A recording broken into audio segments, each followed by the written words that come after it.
धन्यवाद लांडे सर.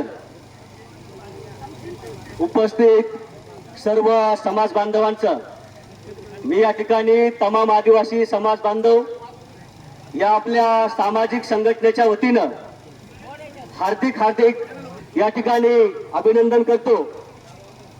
सरांनी मला जो एक 5-7 मिनिटाचा वेळ दिला त्याच्यामध्ये अगदी थोडक्यात एक प्रास्ताविक करून सध्याच्या परिस्थितीमध्ये राज्य शासन विविध जाती धर्माच्या लोकांना, आदिवासी असो किंवा धनगर असो, परंतु आरक्षण नावाच्या मुद्द्यावरती निवडणुका जवळ आल्या की आरक्षण नावाचा मुद्दा उकरून काढायचा आणि विविध समाजांमध्ये मोठ्या प्रमाणात त्या ठिकाणी जातीय तेढ निर्माण करून आणायचा. याचा खरं म्हणजे आपण सर्वांनी येथे जमलेल्या सर्व माझ्या समाज बांधवांनी या ठिकाणी पहिल्यांदा निषेध व्यक्त केला पाहिजे. आपण या ठिकाणी का जमलो, आपला नेमका उद्देश काय आहे, आपण सर्वजण या मोर्चामध्ये सहभागी का झालो, याचं प्रास्ताविक मी तुमच्या समोर करून थांबणार आहे. सर्वात महत्वाचा आणि पहिला मुद्दा असा आहे की या संपूर्ण पुणे जिल्ह्यात आणि त्याला लागून असणाऱ्या कोल्हापूर जिल्ह्यामध्ये म्हणजेच मला हे सांगायचंय की आपल्या संदर्भात एकूणच भारतातील वंचित आणि बहुजन असो, आदिवासी असो किंवा इतर सर्व वंचित घटक असो, यांच्या बाबतीत आरक्षण नावाची सोडत असेल किंवा आरक्षण नावाचा त्या ठिकाणचा निर्णय असेल तो कोल्हापूर संस्थानामध्ये सर्वात पहिल्यांदा राजर्षी शाहू महाराजांनी घेतला. त्याची राज्यघटनेमध्ये अंमलबजावणी करण्यासाठी त्या ठिकाणी सर्वतोपरी आपल्या प्राणाची बाजी लावली ती खऱ्या अर्थानं डॉक्टर बाबासाहेब आंबेडकरांनी. आदिवासी, त्याच्यानंतर बहुजन वर्गातील सर्वच घटक असतील, जे जे मागास आणि पिछळे मागासलेले आहेत, अशा सर्वांना स्वतंत्र भारतात न्याय भेटला पाहिजे. म्हणून भारताच्या राज्यघटनेमध्ये स्वतंत्र वेगवेगळी कलम घालून त्या ठिकाणी डॉक्टर आंबेडकरांनी आपल्या बाजूची त्या ठिकाणी बाजू घेतली. म्हणून या 2 महापुरुषांचा उल्लेख आपण खऱ्या अर्थानं आपल्या या सभेत केला पाहिजे. त्याच अनुषंगानं तिसरा एक उल्लेख असा आहे, तो फार महत्वाचा उल्लेख आहे. जयपाल सिंग मुंडा यांचं सुद्धा भारताच्या राज्यघटनेमध्ये फार मोठं योगदान आहे. डॉक्टर आंबेडकरांना काही सूचना करण्यात त्या ठिकाणी जयपाल सिंग मुंडा यांचा देखील त्या ठिकाणी मोठा हात आहे. म्हणून या 3ही महापुरुषांना स्मरून भारताच्या राज्यघटनेमध्ये वंचित बहुजनांना, खास करून आदिवासी आणि दलितांना मोठ्या प्रमाणात आरक्षणाच्या माध्यमातून त्या ठिकाणी अधिकार दिले गेले. परंतु आताचे सरकार काय करते याच्यावरती बोलून मी थांबणार आहे. लक्षात घ्या बंधूंनो, आपल्या राज्यामध्ये वर्तमान परिस्थितीमध्ये शिंदे, फडणवीस आणि अजित पवार या 3 तिकडींचं सरकार आहे. या 3 तिकडीच्या सरकारनं 21 सप्टेंबर 2023 ला आपल्या राज्याचे मुख्यमंत्री माननीय श्री एकनाथराव शिंदे यांना समोर करून आदिवासी आरक्षणामध्ये धनगरांचा समावेश आम्ही करू इच्छित पाहत आहोत. याही घोषणेचा आपण या ठिकाणी तीव्र शब्दात आणि तीव्र घोषणेमध्ये निषेध केला पाहिजे. मी घोषणा देतोय, आदिवासी आरक्षणात धनगरांचा समावेश चालणार नाही. घोषणा जोरात झाली पाहिजे जरा. आदिवासी आरक्षणामध्ये धनगरांचा समावेश चालणार नाही. शिंदे, फडणवीस, अजित पवारनं आदिवासी आरक्षणाबाबतीत त्यांची भूमिका जाहीर करावी. भारताच्या राज्यघटनेची अंमलबजावणी काटेकोरपणे सरकारनं केलीच पाहिजे. आदिवासी आरक्षणात धक्का लावून पाहणारं शिंदे फडणवीस सरकार मुर्दाबाद. काय केले समाज बांधवांनी यांनी 21 तारखेला, त्याच्या अगोदर संपूर्ण महाराष्ट्रभरात आपण सर्वांनी पाहिले. पुढच्या 2-3 मिनिटात संपवणार आहे. मला माहिती आहे ऊन प्रचंड झालेले, परंतु ही गोष्ट बोलणं महत्वाचे. काय केलं यांनी महाराष्ट्रभरामध्ये मराठा विरुद्ध ओबीसी आज असं त्या ठिकाणी आरक्षणाचा मुद्दा काढून मराठा समाजाचं संपूर्ण महाराष्ट्रभर आंदोलन झालं. आपलाही समाज बांधव म्हणून त्या आरक्षणाला, त्यांच्या मागणीला पाठिंबाच होता. तो असलाही पाहिजे. त्या घटकामध्ये जे मागास आहेत, जे गरीब झालेत, त्यांना सरकारने आरक्षण द्यावं, स्वतंत्र द्यावं, आपली मागणी त्या ठिकाणी आहेच आहे. आपला मुद्दा असा आहे की त्याच्यानंतर महाराष्ट्रभरात धनगर समाजाच्या वतीनं विविध मोर्चे, आंदोलने, निषेध मोर्चे काढले गेले. काही ठिकाणी तर त्या ठिकाणी लोक साखळी उपोषणाला बसले. आपलं म्हणणं असं आहे की तुम्ही तुमच्या वतीनं, तुमच्या समाजाच्या वतीनं भारताचे नागरिक म्हणून त्या ठिकाणी स्वतंत्र मागणी तुम्ही करू शकताय आरक्षणाची. परंतु ही मागणी अत्यंत घाईने करणे अत्यंत चुकीचे. ती म्हणजे अशी की आदिवासी आरक्षणातील विविध योजना असोत, मग त्या सरकारी, शैक्षणिक समावेश, इतर सर्वच गोष्टींमध्ये आदिवासी आरक्षणाचा लाभ आम्हाला मिळावा, ही मागणी खरं म्हणजे धनगर समाजाची अत्यंत चुकीची आहे. या मागणीचा आपण कुठल्याच समाज बांधवांनी सपोर्ट केला नाही पाहिजे. इतरही समाज घटकांनी त्याच्यामध्ये आपल्या सुरात सुरतांनी मिसळलं पाहिजे. त्यांनीही आपल्या या मागण्यांना पाठिंबा दिला पाहिजे.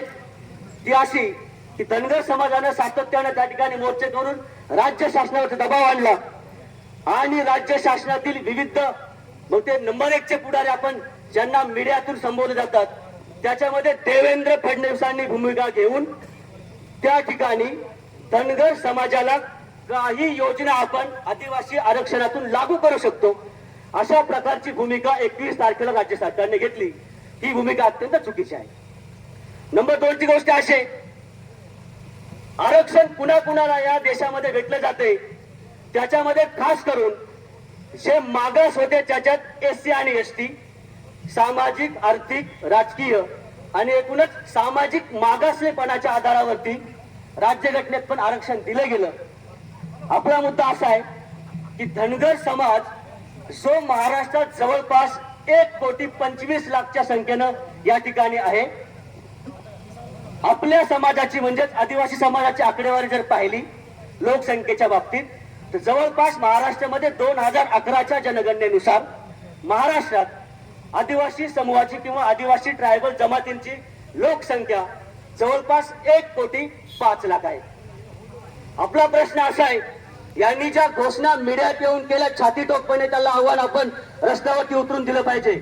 मुद्दाही समजून घेतला पाहिजे की तुम्ही जर अगोदरच 1,05,00,000 लोकसंख्या असणाऱ्या जनतेमध्ये 1,25,00,000 लोकांचा समावेश करून अगोदरच आदिवासी समाजाला मागच्या 75 वर्षात आरक्षण दिलं म्हणून आरक्षणाच्या नावाखाली विविध योजना दिल्या, समाजाचा विकास झाला. आपण सर्वजण त्या ठिकाणी विचार केला पाहिजे की खरंच 75 वर्षात आदिवासी समाजातील गोरगरीब लोकांपर्यंत राजकारणाचा, अर्थकारणाचा, नोकऱ्यांचा त्यांच्यापर्यंत काही लाभ पोहोचलाय का, याचं जर आपण व्यवस्थित त्या ठिकाणी निरीक्षण आकलन केलं तर याचं उत्तर नाही असं भेटतंय. म्हणून आपली मागणी असली पाहिजे की जो समाज अगोदरच मागास आहे, जो अजूनही अशिक्षित आहे, ज्याची शिक्षणाची टक्केवारी अजूनही प्रचंड कमी आहे, ज्याच्यापर्यंत अजूनही आरक्षणाच्या माध्यमातून लागू केलेल्या विविध योजना पोहोचल्या नाहीत, अशा समाजामध्ये 1,25,00,000 लोकांचा समावेश आम्ही आदिवासी बांधव सहन करणार नाहीत म्हणजे नाहीत. सरकारने त्यांचा त्या ठिकाणी वेगळा विचार करावा. पुढची गोष्ट अशी आहे की आपण या मोर्चाच्या माध्यमातून, मी संपवणार 2 मिनिटांमध्ये, मला माहिती आहे ऊन जास्तच आहे, ऊन जरा जास्तच झालंय आहे की नाही, आणि उन्हाच्या मध्ये आपण जर बोलतोय तर साहजिकच आहे त्या ठिकाणी काही मुद्दे चर्चेला आले पाहिजेत. आपण पुन्हा पुन्हा त्या ठिकाणी मोर्चे, आंदोलन, निदर्शनं याच्यामध्ये सहभागी शक्यतो फार लोक होत नाहीत. आणि होत नसल्यामुळे काय होतंय की आपल्या मागण्या, आपले राईट्स, आपले हक्क काय आहेत ते जर आपल्याला व्यवस्थित त्याची उकल झालीच नाही तर सर्वसामान्य तळागाळातला माणूस अजूनही आपल्या मोर्चामध्ये मोठ्या प्रमाणात सहभागी नाही आहे. मी फक्त मागण्या, आपल्या मोर्चाच्या उशीर होते म्हणून बाकीचं संपवतोय. मागण्या फक्त मोर्चाच्या तुमच्या समोर ठेवून संपवणार आहे. मागण्या काय आहेत असल्या पाहिजेत. नंबर 1 ची मागणी अशी की देवेंद्र फडणवीस ज्या वेळेस महाराष्ट्राच्या राजकारणात सत्तेवर होते त्यावेळेसही धनगर आदिवासींचा मुद्दा ऐरणीवर आला. त्याच्यावरती संपूर्ण महाराष्ट्रभरात आंदोलन मोर्चे दोन्ही बाजूंनी झाली. मग त्या ठिकाणी देवेंद्र फडणवीसांनी महाराष्ट्रामध्ये फडणवीस हे नाव जे आहे ते अत्यंत चाणाक्ष, चतुर आणि संपूर्ण महाराष्ट्रभरात दोन समाजामध्ये तेढ कसा निर्माण करून द्यायचं याच्यामध्ये जर नंबर 1चा वाटा कुणाचा असेल तर ते नंबर 1चं नाव आपण या ठिकाणी घेतलं पाहिजे. देवेंद्र फडणवीस. फडणवीसांनी त्यावेळेस महाराष्ट्रामध्ये काय केलं? फडणवीसांनी महाराष्ट्रात धनगर विरुद्ध आदिवासी असा वाद लावून एक वेगळी त्या ठिकाणी आमदार साहेब आले, त्यांचं स्वागत आहे. त्यांनी या ठिकाणी विराजमान हो. फडणवीसांनी त्यावेळेस महाराष्ट्रात धनगर समाजाने मागणी केली की आम्हाला आरक्षण पाहिजे. मागणी त्यांच्या वतीने योग्य होती, अयोग्य होती तो चर्चेचा विषय. परंतु त्यांची मागणी जर आदिवासी आरक्षणात आमचा समावेश करावा ही मागणीच मुख्यतः चुकीची आहे.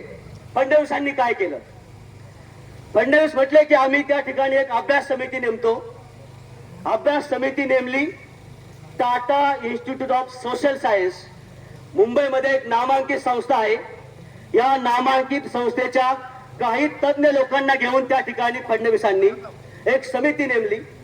आपल्या या मोर्चाची नंबर 1ची आणि पहिली आग्रही मागणी असली पाहिजे की फडणवीस, तुम्ही सत्तेमध्ये मुख्यमंत्री असताना महाराष्ट्रामध्ये एक कमिटी नेमली होती. 30 संस्था, तिच्या अंतर्गत काही तज्ञ लोकांना आदिवासी आणि धनगर यांचा अभ्यास करण्यासाठी तुम्ही त्या ठिकाणी नेमलं होतं. या समितीचा अहवाल सध्याच्या घडीला तुम्ही महाराष्ट्राच्या जनतेसमोर का मांडत नाहीयेत? बंधूंनो, तुम्हाला हे सांगायचे मला की या अहवालामध्ये स्पष्टपणे म्हणजे समोर येते, अजून ते समोर आले की समजेल की त्या ठिकाणी या अहवालात संपूर्णपणे या अहवालात आदिवासी समूहाची बाजू घेतल्याचं त्या ठिकाणी समजते. म्हणजेच काय? आदिवासींची संस्कृती, चाली, रीती, रूढी, परंपरा, आदिवासीत्व जे आहे ते धनगर समाजाकडे दिसत नाही. म्हणजेच काय? धनगर ही जात आहे, समाज नाही. म्हणून त्या ठिकाणी धनगर समाजाचा समावेश आदिवासीमध्ये होण्याची सुताराम शक्यता अजिबात नाहीये. वाद करून त्या ठिकाणी दोन समाजांमध्ये तुही निर्माण करण्याचं काम फडणवीसांनी त्या ठिकाणी केले नाही पाहिजे. आपले आमदार, आपल्या विधानसभा मतदारसंघाचे आमदार नुकतेच आपल्यामध्ये आलेत. त्यांनाही आपल्या वतीने आपण हे सांगितलं पाहिजे की आम्ही ज्या मागण्या करत आहोत या मागण्या पोटतिडकीनं विधानसभेत, विधान परिषदेत मांडल्या गेल्या पाहिजेत. नंबर 2ची मागणी, याच मुद्द्याला धरून मी संपवतो, पुढच्या 2 मिनिटात अगदी संपवणार आहे. दुसरी मागणी असली पाहिजे मोर्चाची आपल्या काय आहे ती, आदिवासी आरक्षणामध्ये मुख्यमंत्र्यांनी घोषणा केल्याप्रमाणे की आदिवासी आरक्षणातील काही योजनांचा लाभ आम्ही, आमचा विचारधीन आहे तो आम्ही धनगर समाजाला लागू करू पाहतोय. आपलं म्हणणं असं आहे की राज्य सरकारनं त्या ठिकाणी वेगळं आरक्षण धनगर समूहाला द्यावं, परंतु आदिवासींच्या कोट्यातील, आदिवासींच्या बजेटमधील एक नवा पैसाही इतर समाजावर खर्च केला नाही पाहिजे ही आपली प्रामुख्याने मागणी असली पाहिजे. तिसरी आणि अत्यंत महत्वाची मागणी आमदार साहेब, ती कोणती आहे आमची मागणी? की जो समाज मागास आहे, ज्याच्यावरती राज्य शासन एकूण 45 जमातींवरती बजेटच्या एकूण 9.2% खर्च करते, परंतु संपूर्ण खर्च करण्यात राज्य शासन आतापर्यंत अपयशी ठरले. ते फक्त 6%, 9.2 पैकी फक्त 6%च खर्च करते. आणि खास करून अजितराव पवार जे आहेत ते सातत्यानं आदिवासी विकास विभागाचा पैसा इतर डिपार्टमेंटला वर्ग करण्याचं काम करून आदिवासींविरुद्ध त्यांची भूमिका सादर करून करंटपणा करण्याचं काम त्या ठिकाणी करतात. विशेष आदिवासी पदभरतीबाबत तेच आहे. 2015 पासून 12,500 ज्या आदिवासी मुला मुलींच्या नोकरीच्या हक्काच्या आहेत, त्याच्यावरती सुद्धा आतापर्यंत सातत्यानं विविध सरकारांनी जवळपास 5 वेळेस त्या ठिकाणी एक्सटेन्शन दिले. मी संपवतोय, आपल्याकडे वेळ कमी आहे. मुद्दे बरेचसे मांडण्यासारखे आहेत, ते मांडले गेले पाहिजेत मोर्चांच्या मध्ये. मी संपवतोय. शेवटचा मुद्दा असा आहे, तो असा आहे की आपण सर्व भारताचे नागरिक आहोत. We the people of India. आपल्या भारताच्या राज्यघटनेच्या प्रास्ताविकेच्या पहिलीच ओळ आहे, आम्ही भारताचे लोक. त्याच्याबरोबर काही समाज घटकातील समाजकंटक लोक सगळेच नाहीत, आहेत असे काही लोक जे अंधभक्त झालेत. त्यांची अंधभक्ती सराफवर आहे. ते म्हणतात की भारताच्या राज्यघटनेत सर्वांना जर समान अधिकार दिले तर मग आरक्षणाच्या बाबतीत पण सगळ्यांना समान अधिकार असले पाहिजेत. ही खरी गोष्ट आहे की राज्यघटना म्हणते, भारताच्या राज्यघटनेच्या 14व्या कलमानुसार कायद्यासमोरची समानता. हे ठीक आहे, परंतु जे घटक या देशात, या राज्यात, या प्रांतांमध्ये जवळपास 2000 वर्षापासून मागास होते, त्यांची रेस तुम्ही इतर सवर्ण समाजांसोबत एकाच लाईन पासून लावू शकत नाही. म्हणून भारताच्या राज्यघटनेत समानता प्रस्थापित असूनही आरक्षण नावाच्या त्या ठिकाणी आरक्षणाचा समावेश त्या ठिकाणी केला गेला. आपल्या देशात विविधतेत एकता आहे. शेवटी आपण सर्व भारताचे लोक, सर्व जाती धर्माचे लोक हातात हात घालून समोर चालणार आहोत. जातीय अस्मिता जोपासून काही होणार नाही. परंतु आदिवासी समाजाच्या न्याय हक्क मागण्यासाठी मात्र ज्या वेळेस राज्य सरकार, केंद्र सरकार विरोधात निर्णय घेईल, 100% आपण सर्वांनी आपली उपस्थिती दाखवून त्या ठिकाणी निषेध व्यक्त करण्यासाठी एकत्र झालं पाहिजे. या ठिकाणी थांबतो.